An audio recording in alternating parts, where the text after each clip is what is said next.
Tell you the other thing, of course, last week, Thursday, the OCR, the official cash rate, is cut by 0.25%. And can I just say, personally for me, doesn't alter a thing in my world. I don't get any taller, shorter, younger, better looking.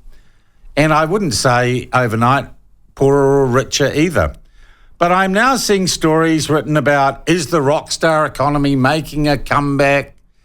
Oh, we're buoyant. Oh, finally Adrian Orr's seen the light. And I really always think when I have no idea what's going on economically, how it all works, I just reach out to my good mate Oliver Hartwich at the New Zealand Initiative, who can put it in layman's terms for me, and he joins us by video link now. Oliver, lovely to see you again. Yeah, good morning, Sean. How are you? Good, thanks. So is this OCR thing, is this like an early Christmas? Can I relax? Can I buy a new car? Is the pain over? Well, it wouldn't have made you look any better, of course, but then again, that's not possible. Yeah. Seriously, it was probably what the economy needed, because the economy is really in trouble. We are not growing at all much on a national basis. When you break it down per capita, we've been in a deep recession, really, so our per capita incomes are much lower than they were before COVID. And actually, this recession was, of course, manufactured by the Reserve Bank because they wanted to counter the inflation that they had caused in the first place.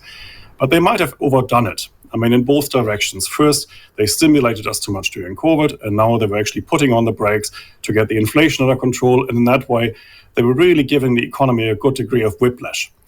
And we were like a car dovetailing in gravel. Yeah, overcorrect. That's exactly right. Yeah. First you swerve to the left, then you swerve to the right, and occasionally, hopefully, we're going to get back to where we should be. And that explains the decision. And the decision, I think, was the correct one to take in the economic circumstances, because inflation is slowly coming down, not quite as fast as I would like, not as much domestically as I would like, because a lot of the inflation reduction is coming from overseas. But at least it is coming down, so that gives the Reserve Bank a bit of room for maneuver. And the room to maneuver is actually to bring the OCR slightly back down. So that's fine. Where I do have a bit of a problem is actually with the communications from the Reserve Bank, because remember, in May they told us this is not going to happen this year. Actually, they highlighted the risks that they might have to increase the OCR again this year before it eventually coming down sometime around the same time next year. And so the Reserve Bank did a 180-degree turn. And that's bad, because reserve banks are supposed to signal to the markets what they're going to do to build some trust and confidence and predictability. And that's the last thing we got from them. Actually, we got the opposite. And then to really... They didn't break a law, though, did they? They're allowed to change their mind. Of course, they're allowed to change their mind. But, every now and then when you change your mind, it would be nice to admit it. But they didn't. Okay, so are you saying it was... Are you more offended by their attitude and not wanting to admit they've made a mistake, or the damage caused by them not admitting they made a mistake? Because they're two quite different things.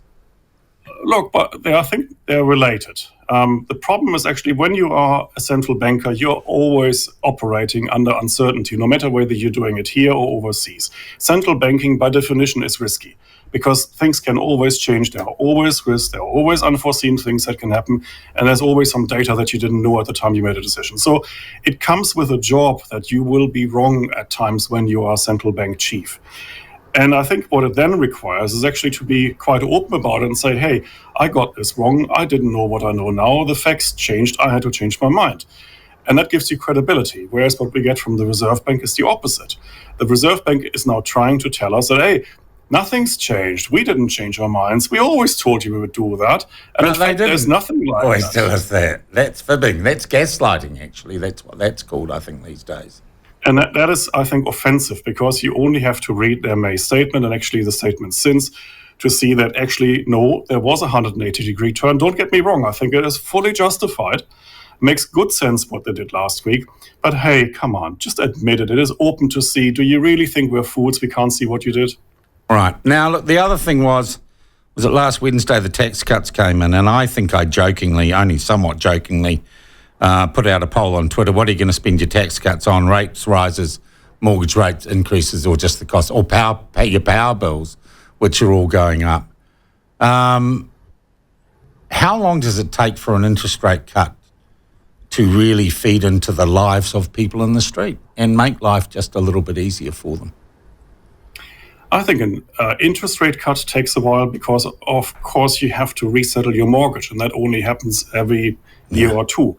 So that takes a while until that filters through. Tax cuts are a different matter. Tax cuts are more or less immediate because you've got the money in your pocket the next time you get your pay.